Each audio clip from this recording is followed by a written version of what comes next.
नमस्कार निर्मल जी, बहुत बहुत शुक्रिया अपने दफ्तर में हमें ये समय देने के लिए। You're welcome. आपने 4 बजट पेश किए अभी।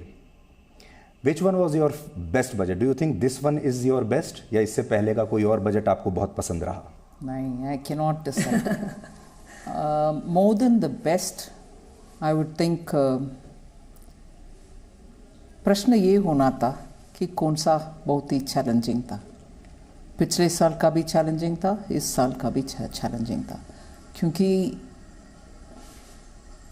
कोविड अभी तक है, चला नहीं गया। और पिछले बजट जब हमने पेश किया 1 फरवरी 2021 में, इंडिकेटर्स रिवाइवल का बहुत स्ट्रांगली हमारे सामने थे, इसीलिए एक बजट प्रिपेयर हुआ उस रिवाइवल को बरकरार रखने के लिए। मगर तुरंत हमने सेकेंड वेव फेस किया अप्रैल में।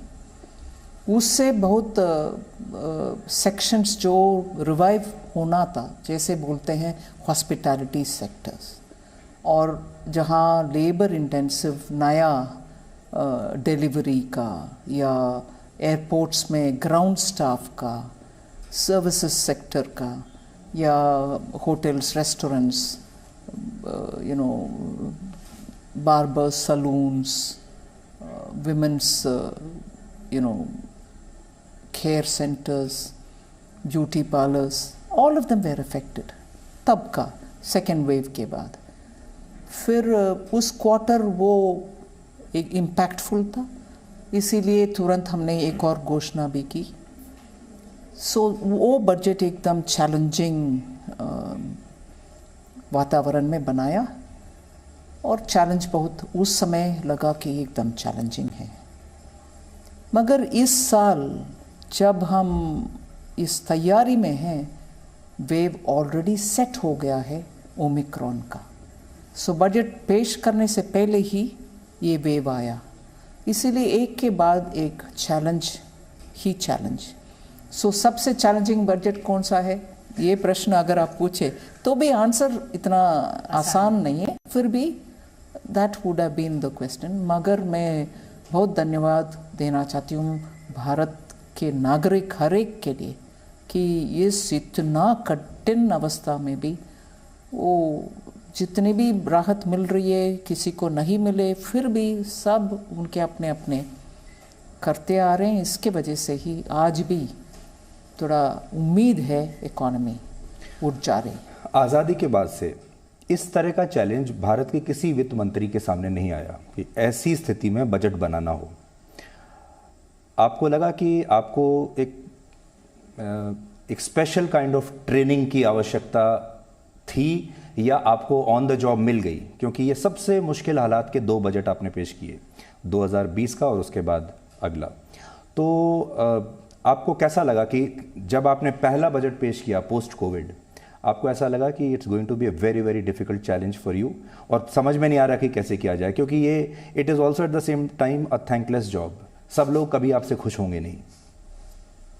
वो सही बात है, मगर उसमें 2 अंश आपको मैं इस संदर्भ में याद दिलाना चाह रही हूँ कि एक, कंटिन्यूसली प्रधानमंत्री ji stakeholders consultation via video conferencing चलाए। आमने सामने बैठ करके बात करने का तो संभव ही नहीं था। सो वीडियो कॉन्फ्रेंस के द्वारा हर वर्ग के साथ उनके मन में क्या चल रही है, वो एक्सपेक्टेशन क्या है उनके मन में, ये सब बातें चली, और मेरे स्तर पर भी बातचीत हुई। और उसके बाद प्रधानमंत्री जी के साथ बैठ करके पूरे फिनांस के टीम हर सेक्शन के ऊपर क्या कैसे हैंडल करना। सचमुच टेक्निकली देखें तो हाँ 2 बजट, मगर लॉकडाउन के बाद कम से कम 5 अनाउंसमेंट्स, बजट की तरह ही प्रिपरेशन, बजट की तरह ही उसमें फाइनेंशियल इम्प्लीकेशन, बजट की तरह ही उसमें इस वर्ग के लिए उस वर्ग के लिए वगैरह वगैरह। सो हाँ, कभी नहीं देखा ऐसे हालात में 2 बजट प्रेजेंट किया, मगर 2 से ज़्यादा एक ही साल में इतने सारे बजट।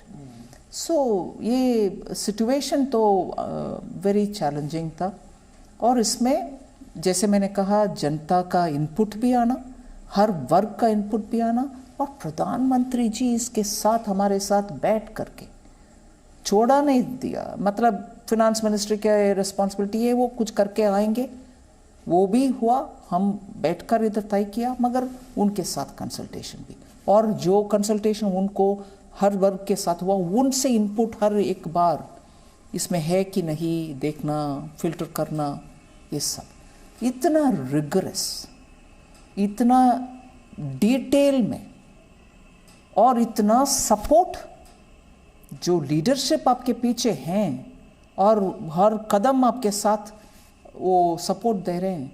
फिर लर्निंग ऑन द जॉब जो आपने रेफ़र किया, बिल्कुल होता है, और वो लर्निंग से आपको ये नहीं लगता कि थक नहीं होते हैं, मोटिवेट होते हैं कि ऐसे सपोर्ट है, ऐसे सब लोग का भावना हमें समझ में आ रही, करना और करना और करना। So that is why we could survive, and that is why at least somebody like me was able to work and more commit myself to work more. अब हम सीधे इस बजट पे आते हैं। सबसे ज़्यादा सवाल जो हम लोगों से पूछे जा रहे हैं वो है क्रिप्टो करेंसी के बारे में, और बहुत लोग ऐसे हैं जो कि कंफ्यूज्ड हैं, जो आपने अनाउंसमेंट किया क्रिप्टो करेंसी के बारे में, डिजिटल करेंसी के बारे में कि 30% टैक्स लगेगा। क्या आपने क्रिप्टो करेंसी को अब देश में लीगल कर दिया है? क्योंकि आपने कहा कि टैक्स लगेगा, तो हम चाहेंगे कि आप हमारे इतने सारे दर्शकों के लिए जिन्होंने क्रिप्टो करेंसी में पैसा भी लगाया है, उनके लिए थोड़ा स्पष्ट करें कि आज क्रिप्टो करेंसी का क्या स्टेटस है अभी, और क्या ये 30% के बाद अलग से एक जीएसटी भी लगेगा? क्या आप ये मानते हैं कि ये एक लॉटरी की तरह होगा और हॉर्स राइडिंग की तरह होगा? It will be like a gambling. I am talking about the bitcoin here. नहीं, इसमें अगर स्पष्टता चाहिए, क्लैरिफिकेशन चाहिए, बिल्कुल वो सब देते आएंगे, उसमें कुछ हेसिटेशन नहीं है। मगर currency, crypto currency, digital currency, इन सब शब्दों के ऊपर हम थोड़ा ध्यान से सोचें और उसको उपयोग भी करें। करेंसी होता है जिसका सरकार की बैकिंग है, कुछ उसका इंट्रिंसिक वैल्यू होना चाहिए करेंसी, वो चीज़ है करेंसी। और वो इंट्रिंसिक वैल्यू उसको मिलता है जब सरकार उसको इश्यू करता है। अगर घर बैठे बैठे आप और मैं कुछ करेंसी इश्यू करें, वो करेंसी थोड़ी ना होता है। इंट्रिंसिक वैल्यू देने वाले काम सरकार की बैकिंग से होता है, सरकार की अथॉरिटी के साथ। जो देश का सेंट्रल बैंक होता है, चाहे भारत हो कहीं और हो, सेंट्रल बैंक उसका इश्यू करता है, वो करेंसी माना जाता है ट्रेडिशनल सेंस में। और जब डिजिटली करेंसी इश्यू करते हैं मॉडर्न सेंस में, वो डिजिटल करेंसी होता है, वो करेंसी है। मगर बाहर जो माइनिंग के साथ, माइनिंग के द्वारा और ये ब्लॉकचेन टेक्नोलॉजी को उपयोग करते हुए आप इश्यू करते हो, कुछ हद तक वो कुछ एसेट हो सकता है, ना कि करेंसी। ये डिफरेंस हम पहले से समझ लें। और ये एसेट जो क्रिएट कर रही हो, whatever quality of asset it may be, whatever type of asset it may be, creation by somebody completely democratized, कौन क्रिएट कर रहा, कौन किसको पास कर रहा, डिस्ट्रीब्यूटेड लेजर है, हर एक लेजर में कुछ एंट्री है, कुछ एग्जिट है, वो ठीक। उसके ऊपर ट्रांसैक्शन के द्वारा आप कुछ कमा रही हो, प्रॉफिट, उस प्रॉफिट के ऊपर हमने टैक्स लगाए। सो वो करेंसी नहीं है पहले। फिर वो ट्रांसैक्शन के द्वारा आप सेल कर रही हो, खरीद रही हो और प्रॉफिट भी कमा रही हो, फिर वो टैक्सेशन लगाना पड़ता है। फिर ये ट्रांसैक्शन में भाग लेने वाले प्रॉफिट नहीं कमाया, एक से दूसरे के हाथ में चल रही है, फिर भी क्योंकि ट्रांसैक्शन हो रही है उसके ऊपर टीडीएस। हम कम से कम समझ लें कि ये बात इज अबाव बोर्ड।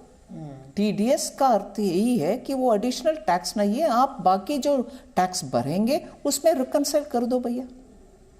इधर पेमेंट कर रहे हो, वो उधर एडजस्ट कर लो, आपके बाकी टैक्स जो पे करना है, ये एडिशनल नहीं है टीडीएस। सो इसके द्वारा ये सब विल बी अबाव बोर्ड। अभी मुझसे बार बार पूछा गया कि ये आप रेगुलेट नहीं कर रही हो मगर टैक्स कैसे कर रही हो? टैक्स इसीलिए कर रहे हैं कि ट्रांजैक्शन हो रही है। You cannot ignore it. I can't ignore it. And it's big money. And above all, ठीक है, इसके ऊपर क्या आपकी पोजीशन क्या है? इसमें रेगुलेट करें, बैंक करें, कुछ करें, क्या है? उसके लिए ही कंसल्टेशन। हम एक कमरे में बैठ करके ये तय नहीं कर रहे हैं, आपके साथ बात कर रहे हैं। जिनको भी हमारे साथ इस विषय में बात करना है करिए, सबका ओपिनियन लेकर के कुछ निर्णय करेंगे। बिल्कुल।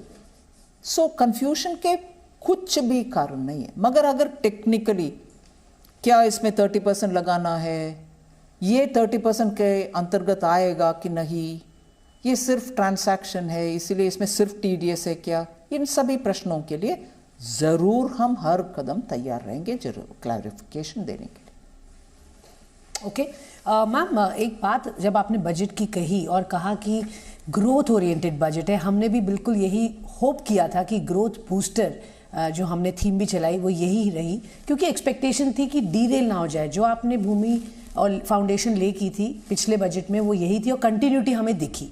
अब आपने कहा 25 वर्ष के लिए हम तैयार कर रहे हैं इस बजट के द्वारा, भारत आगे बढ़े। तो मैं आपसे ये जानना चाहूँगी कैसे आप डिफाइन करती हैं इसको, अगले 25 वर्ष के लिए हम कैसे इसमें समझें भूमिका बन रही है। एंड कैपेक्स की आपने बात की, 7.5 लाख करोड़ बहुत बड़ा अमाउंट है, तो आमदनी कहाँ से आएगी? खर्चा तो आपने तैयारी कर ली है मैम। पहला प्रश्न जी, मैंने बजट की शुरुआत में ही वो बात बोली कि हम ट्विन ट्रैक आपके सामने रख रहे हैं। ये एक ट्रैक है जो पहले से कंटिन्यू करके आ रही है कि इंफ्रास्ट्रक्चर के द्वारा ही, पब्लिक एक्सपेंडिचर इन इंफ्रास्ट्रक्चर के द्वारा ही हम ये पैंडमिक अफेक्टेड इकोनॉमी को रिवाइव करेंगे। ठीक है। पिछली बार वो शुरू हुआ, पिछले बार भी एकदम बड़ा सा अमाउंट, उससे पहले के साल से कंपेयर करते हुए ज़्यादा अमाउंट दिए। इस बार उसको और ज़्यादा बढ़ा करके 7.5 लाख तक।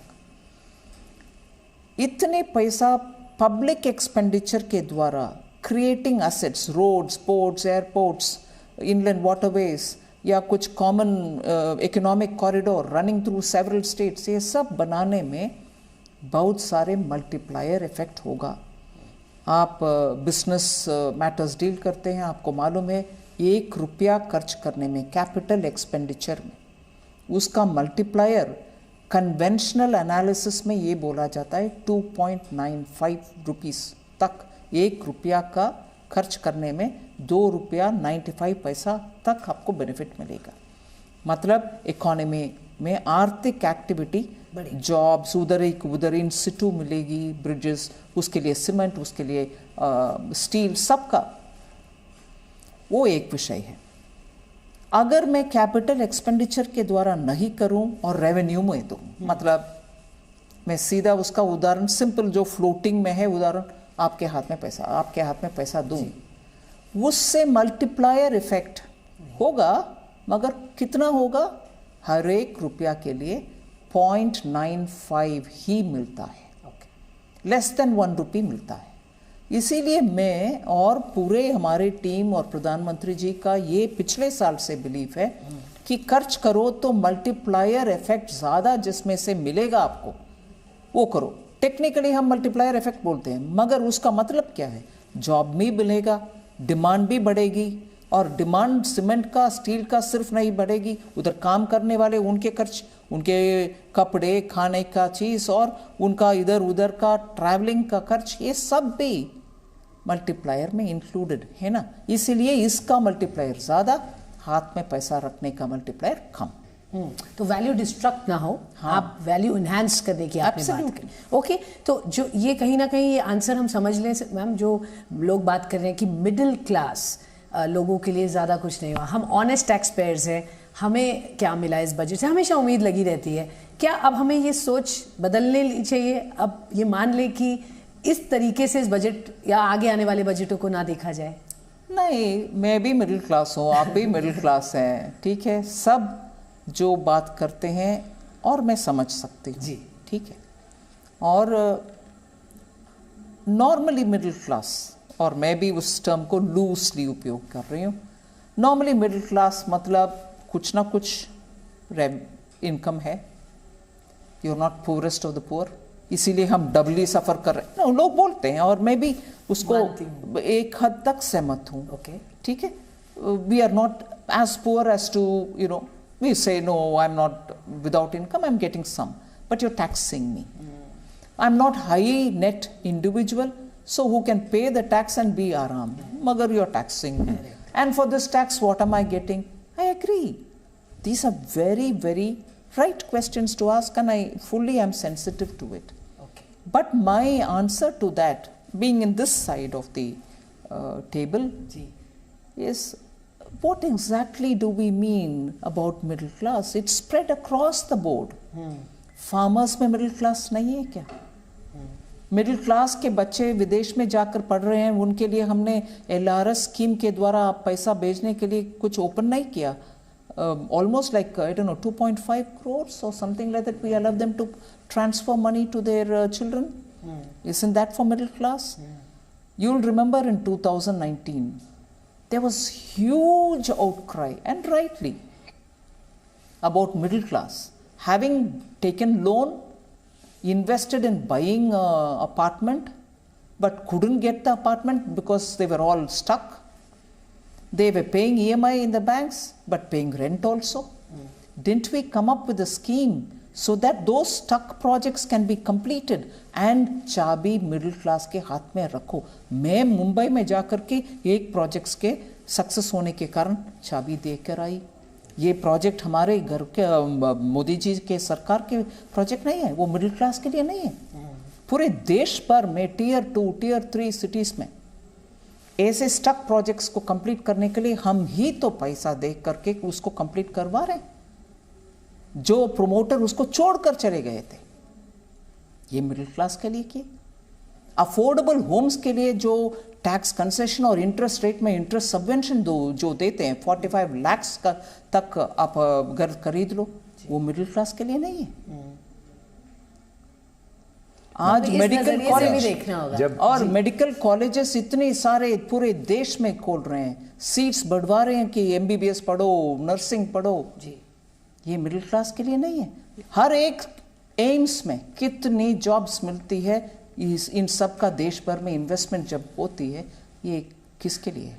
स्वाति जो पूछ रही है, मैं आम आदमी की भाषा में, जो आम आदमी का सेंटिमेंट है वो ये कहता है कि आज का मिडिल क्लास श्रवण कुमार की तरह है। उसके एक कंधे पर कॉरपोरेट लोन्स का भार है सुपर रिच के लिए, दूसरे कंधे पर बिलो पॉवर्टी लाइन और फार्म लोन्स हैं, और इन सब को जो फाइनेंस कर रहा है वो मिडिल क्लास का आदमी कर रहा है, बिकॉज वही ईमानदार आदमी है जो टैक्स भी देता है, अपना काम ठीक से करता है, अपनी बचत करके बैंक में भी डालता है। तो दोनों का बोझ, सुपर रिच का भी और सुपर पुअर का भी बोझ मिडिल क्लास पर ही आ गया है। नहीं, विद ड्यू रिस्पेक्ट्स मैं एक बात बोलना चाहती हूँ। हाँ, टैक्स पे करते हैं, ऑनेस्ट टैक्स पेयर्स का मैं ज़रूर हर मेरा बजट स्पीच में एक लाइन कम से कम रिकग्निशन के नाते बोलती हूँ, I really appreciate honest tax payers who पे फॉर द कंट्री। और वो इतना दुख के बावजूद भी बोलते हैं कि नहीं, इस देश का टैक्स देना आवश्यक है, हमारे देश के लिए करना है, वो भावना भी उनमें है, मैं रिकग्नाइज करती हूँ। मगर हम तुरंत इस देश का जो डेवलपमेंट हो रही है उसको दरकिनारे करना मुश्किल है। आज हर गरीब हमारे भाई बहन नहीं है क्या? उनके लिए शौचालय, उनके लिए गैस, उनके लिए मकान, उनके लिए घर तक पानी, ये सब किसके लिए है? वो उस तरफ रखना है क्या? वो भारत के नागरिक नहीं है क्या? हमारे घर में ही गरीब और अमीर सब हैं, मिडिल क्लास के फैमिली में भी एकदम गरीब वाले रिश्तेदार हमारे आपस में भी हैं। घर जब हम गांव में जाते हैं हमारी दादी और नानी से मिलने के लिए, हमारे रिश्तेदार में ऐसे लोग भी नहीं हैं क्या? बिल्कुल, वो एक विषय। दूसरा, रिच के लिए हम क्या कर रहे हैं? ये हमारे टैक्स से हो रही है, ये मैं समझ नहीं पा रही हूँ। आज बिजली का रेगुलर सप्लाई 24/7 सप्लाई करना और उसके वजह से बिजनेस चलना और अच्छा चलाना और इंडस्ट्री आकर इन्वेस्ट करना, ये हम रिच के लिए कर रहे हैं या उस बिजनेस लगाने में हम सबको रोजगार मिले, इसके लिए कर रहे हैं। इसलिए पॉलिटिकली कुछ शब्दों का कुछ पार्टी इजीली उपयोग करने का उस आड़ में आकर के हम ऐसे सोचना नहीं है। ज़रूर इस देश का डेवलपमेंटल इंडिकेटर्स इम्प्रूव हो रही है। आप सोचिए ना, 6-7 साल पहले, 8 साल पहले एकदम ग्रिड का फेलियर हो गया, बिजली पूरे ठप हो गए थे, याद है आपको जी? पूरे देश में एक at least in one area completely darkness हुआ। पूरी दुनिया हमसे पूछ रही है क्या हो रही है, इमर्जिंग इकोनॉमी बोल रही हो, ये भी कर नहीं सकते। और बिजली का कटौती और बिजली का शॉर्टफॉल के वजह से सिटीज़ में भी 12 घंटा 6 घंटा और sometimes 1 hour cut, unpredictable supply. उससे हम निकल कर आज एनर्जी ऑलमोस्ट सरप्लस प्रोड्यूस करने का कगार में आए। ये किसके पैसा? आप ही के तो पैसा। ये करना है कि नहीं करना, हम सब के लिए करना है कि नहीं करना, ये भी हम सोचना चाहिए। मैम, आपने कहा ऑनेस्ट टैक्स पेयर्स कि आप हमेशा मेंशन करती हैं, उनको आप रिकग्नाइज करती हैं। एक ही बस छोटा सा आपसे ये सवाल जानना चाहूंगी। एक बार जी, sorry before I forget, please आज का टैक्स रेट्स आप प्लीज कंपेयर करिए 1980, 85, 90 में you were paying up to 45%, and there was one time when I was looking back at the data up to 90%, not in 80s but even earlier, tax का regiment था इससे, उससे हम इस ओर तक पहुंचे। सॉरी यस नहीं बिल्कुल। तो हमने टैक्स कलेक्शंस में जो बढ़िया इजाफा देखा है, इससे ये समझ में आ रहा है कि हमारा स्प्रेड बढ़ रहा है। तो क्या ये उम्मीद करी जा सकती है कि जब स्प्रेड बढ़ेगा, आपके कलेक्शंस बेटर होंगे, तब शायद रियायत दी जाए टैक्स? और ये लोगों का कहना भी है कि अगर आप टैक्स कम करेंगे तो ज़्यादा लोग आके टैक्स भरेंगे और आपका अल्टीमेटली कलेक्शन पे कोई असर नहीं पड़ेगा, स्पेंडिंग भी बढ़ेगी। जी एब्सोल्युटली। और यही है इस डायरेक्शन में जीएसटी में भी यही है लॉजिक। 2 साल से रेट रेशनलाइजेशन का डिस्कशन में जीएसटी काउंसिल को मैं धन्यवाद कहना चाहती हूँ। वो जल्दबाजी में हाँ रेट बढ़ाओ जिससे कलेक्शन बढ़ेगी नहीं की। They were wise, they were very considerate to say नहीं, देखेंगे कि कैसे। इस बीच में लीकेजेस को बंद करो, टेक्नोलॉजी को उपयोग करते हुए फ्रॉड जो कर रहा है उसको पकड़ो। ये सब करने में भी जीएसटी का कलेक्शन इंप्रूव होगा, ये था उम्मीद जीएसटी काउंसिल में, जो मैं आज गर्व से बोल रही हूँ कि जीएसटी काउंसिल की टीम इतना अच्छा काम करके फ्रॉड को रोक रहे हैं, जिसके वजह से कलेक्शन अच्छा हो रही है और जिसके वजह से जल्दी में रेट एडजस्ट करने का आवश्यकता नहीं है। टैक्स बेस वाइडन होने दो, सबको बेनिफिट मिलेगा। निर्मला जी, इससे पहले जब बजट बना करता था तो पार्टी, जो रूलिंग पार्टी थी, वो भी बहुत हावी होती थी और बजट एक चुनावों का टूल बन जाता था और लोगों को खुश करने की कोशिश की जाती थी। लेकिन इस बार आपके बजट में जो अलग बात है वो ये है कि इट्स नॉट अ चुनावी बजट। आपने बजट में चुनाव को लेके कोई ऐसा पॉपुलिज्म जैसा कुछ दिखाई नहीं देता। Was there on some kind of pressure on you इस बार भी, जो आपने नहीं माना, या आप ये कहेंगे कि it's truly a new age budget जिसमें अब चुनावों को आप कंसीडर नहीं करेंगे? नहीं, इससे पहले एक विषय में जोड़ना चाह रही हूँ। पिछले बार की बजट से पहले भी ये स्पेकुलेशन था, कोविड टैक्स लगेगी, सरकार के पास पैसा नहीं है, कहाँ से आएगा, इतने सारे रियायत देना कहाँ से देगी। स्पेकुलेशन 1। अभी स्पेकुलेशन 2, नए इलेक्शन के पहले 5 स्टेट्स और वो भी यूपी जैसे स्टेट, सो चुनावी बजट होगा। हाँ, कुछ बांटा नहीं आपने यूपी के लिए। सो मैं इसमें एक विषय जोड़ना चाह रही हूँ, जो you might think you will say because you are a minister in prime minister Modi's cabinet. मैं सचमुच इसीलिए एक विद कॉन्फिडेंस कह रही हूँ, you don't understand prime minister Modi. Last year ही told me very clearly, no you will not raise the tax but it's our duty to attend to the poor. इतना बड़ा 5 लाख करोड़ तक के सॉवरेन गारंटी के साथ विदाउट सिक्योरिटी एमएसएमई को loan मिला है कि नहीं? इतनी सारे बिजनेसेस खड़े हो पाए और रहने, they could withstand the pressure of the pandemic because that ECGLS, emergency credit guarantee scheme was given. वो आज बढ़ करके 5 लाख करोड़ तक गया. He didn't raise tax and then say, okay, you take relief. No COVID tax. And this time the guesses were Chunavi budget. No. A long-term budget which gives you stability, predictability. Business को क्या चाहिए? अरे इस साल गिरा, अगले साल उठा, उथल पुथल टैक्स में नहीं. Steadily tax. No increase because the pressure is more. We've kept you stable. और above all, पिछले साल जो मैंने particularly ले आए ट्रांसपेरेंसी इन बजट. बजट में दिखता एक, दूसरा नीचे है, दिखाई नहीं देता. ये था ना यूपीए के समय में बजट का कैरेक्टर. नहीं, जो दिखता है, जो पढ़ा जाता है, वही है बजट. ट्रांसपेरेंसी इन अकाउंटिंग, ये सब स्टेबल बजट की बात है, ट्रांसपेरेंट बजट की बात है, प्रेडिक्टेबल रिजीम का बात है.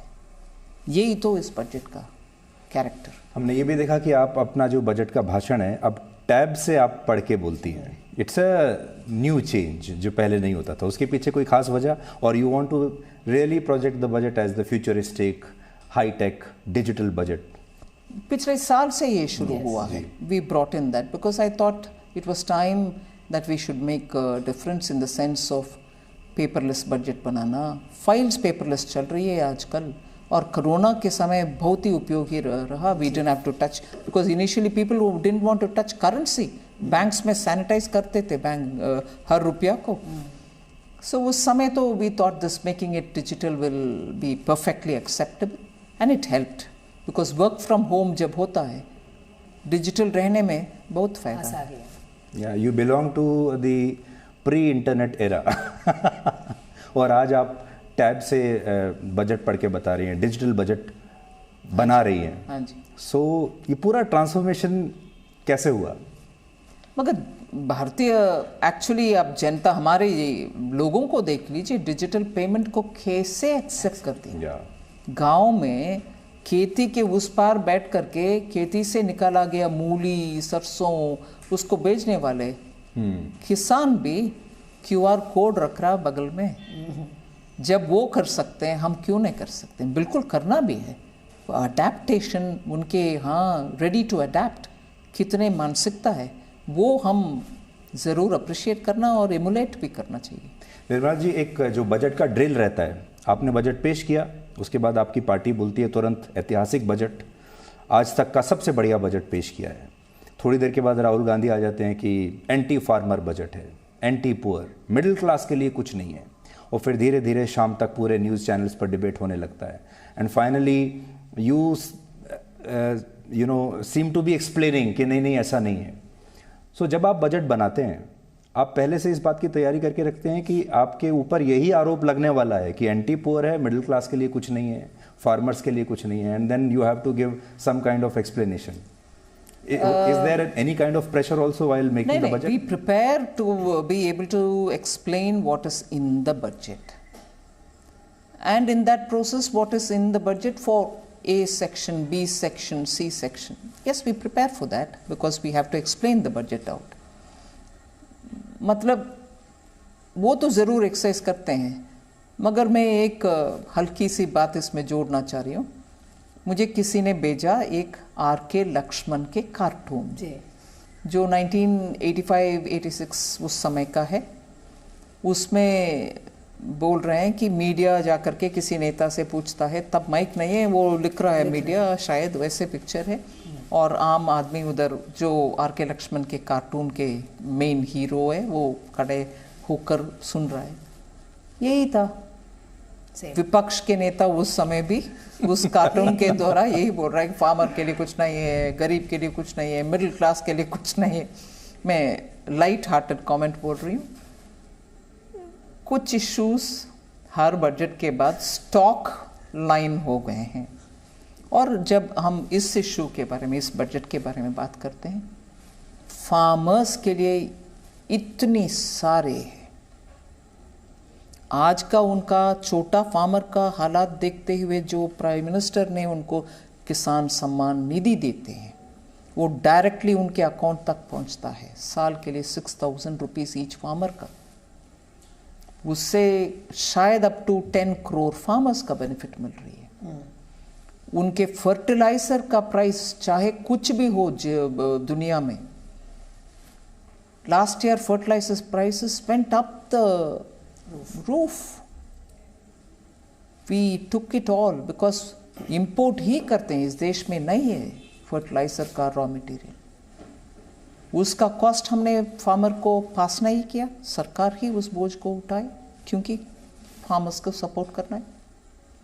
इस बार भी न्यूट्रिएंट का एलोकेशन आप अभी ही देख लीजिए, something like 27,000 crores has gone to 46,000 crores if I'm right about exact. Her bringing in technology into agriculture, drone being used for spraying of fertilizers and chemicals, area survey करने के लिए, crop intensity सर्वे करने के लिए drone के द्वारा major करो, understand करो कि पर हेक्टर कितना आने वाले हैं। सो छोटे किसान के लिए उनके फार्म तक रेंटल में एग्रीकल्चरल इक्विपमेंट लेके जाने के लिए, वो खरीदना नहीं है, ट्रैक्टर खरीदना नहीं है, खरीदेगा कोई और, उनके लिए वो एम्प्लॉयमेंट होगा। वो 4-5 ट्रैक्टर खरीद कर उसी गांव में रहेगा, मगर किसान के लिए वो रेंटल में देगा। उसका प्रावधान कर रहे हैं। जो किसान का बेटा ही हो वो बैठ करके ये सिस्टम के द्वारा बैंक लोन ले लें, ट्रैक्टर खरीद लें, उनके पिताजी का फार्म में भी और अगल बगल के फार्म में भी वो रेंट दे करके उसको चला सकते हैं। ऐसे नया नया तरीके से एग्रीकल्चर को सपोर्ट कर रहे हैं। मिडिल क्लास का विषय तो मैं पहले से बोल दी। पर आपको ऐसा लगता है कि कृषि कानून जो वापस लिए गए उसकी वजह से एक काफ़ी ब्रेक लगा? नहीं तो आप फार्मर्स की जो इनकम है उसको और अच्छा कर सकते थे। It was a jolt. Well, that is one way in which we could have, but we are also doing equally other ways. मैंने जुलाई 19 का बजट में अन्नदाता ऊर्जादाता क्यों नहीं बने? अन्नदाता कैन बिकम ऊर्जादाता।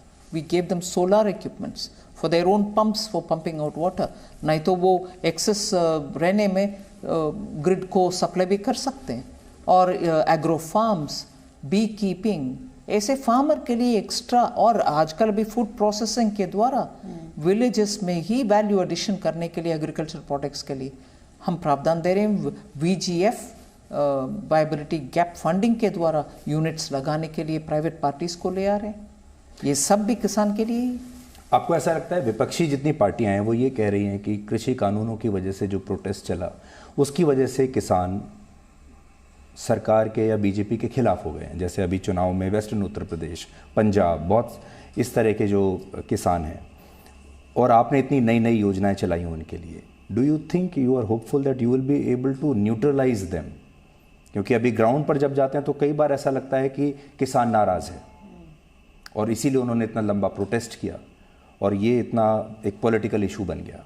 दूसरी तरफ से आप एक के बाद एक योजना दे रहे हैं, तो how do you think you have balanced it out now? I think छोटे किसान के मन में ये स्पष्ट है कि मोदी जी उनके लिए ज़रूर इतनी सारे स्कीम्स ले आ रहे हैं, और ये तीनों कानून के ऊपर भी ज़्यादातर समझ रहे हैं लोग।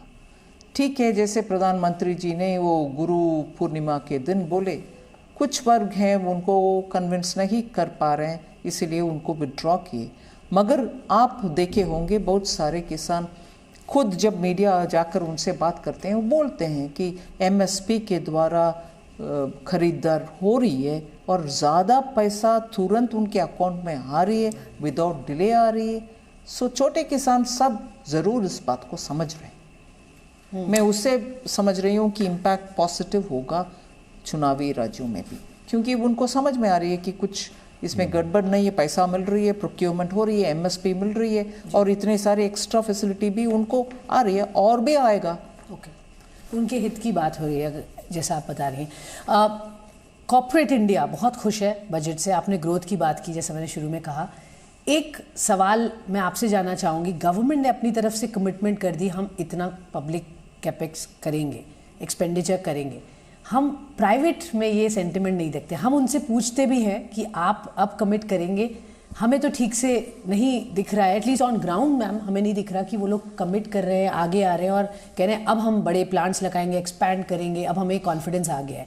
वो कॉन्फिडेंस की कमी आपको अभी भी दिखती है? और अब जो आपने स्टेप्स लिए उसके बाद आपको उम्मीद है that the animal spirits will come out again? नहीं, ज़रूर उसमें परिवर्तन है।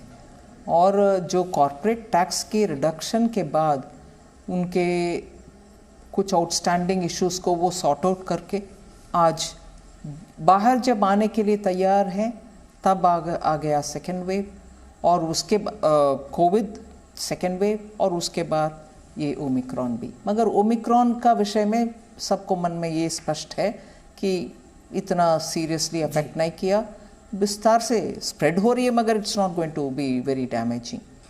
और ये भी मैं 2+2 देख रही हूँ। एक तरफ आप देखने में FDI आ रही है, FPI नहीं, FDI आ रही है, which means people are finding partners to invest and be on the board to take a call. Second, mergers and acquisition का आप numbers देखिए 19, 20, 20, 21, 21, 22 बढ़ते जा रही है, which means people are looking at expanding capacity through acquisitions, ये भी हो रही है। तीसरा, आज स्मॉल सेविंग्स इस देश में विपक्ष का ये भी कंसर्न रहता है, नहीं नहीं इट्स नॉट लाइक बिफोर, मगर आज हमारे सिटीजन्स के माइंड में भी जहाँ उनका अपॉर्चुनिटी बेटर है, interest rate is low, fix deposit में इतना नहीं कमा पा रहे हैं, इसीलिए you find an active retail interest in the stock market. People are moving on their own, they are able to see, information is so publicly available. Company जो अच्छा मैनेजमेंट के साथ ट्रांसपेरेंट तरीके में चल रही है, उन सब में भाग लेने के लिए रिटेल इन्वेस्टर भी आ रही है। नहीं तो इतना डीमैट के अकाउंट, इतनी रिकॉर्ड नंबर्स, ये सब ओवरऑल आई थिंक इंडस्ट्री में भी, इंडिविजुअल में भी there are very many resets which are happening. Okay, हम उस रीसेट को भी समझना चाहिए। लेबर भी, आज देख लीजिए, मैं इंडस्ट्री से बात करती हूँ, पैंडमिक के कारण जो वापस गए लोग उनके अपने अपने गांव में, जब वो लौटे, they didn't go back, not all of them went back to their respective old jobs.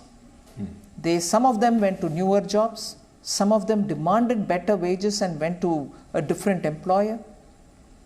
And local employment का इंडस्ट्री भी रेडी कर रही है कि now I will have to make do with what is available. उनका training का भी वो प्लान कर रहे हैं कि कुछ करना है। So there is a lot of reset which is happening. We have to give time for it, for us to understand. Presenting B News app, available on Google Play and App Store. Download it now.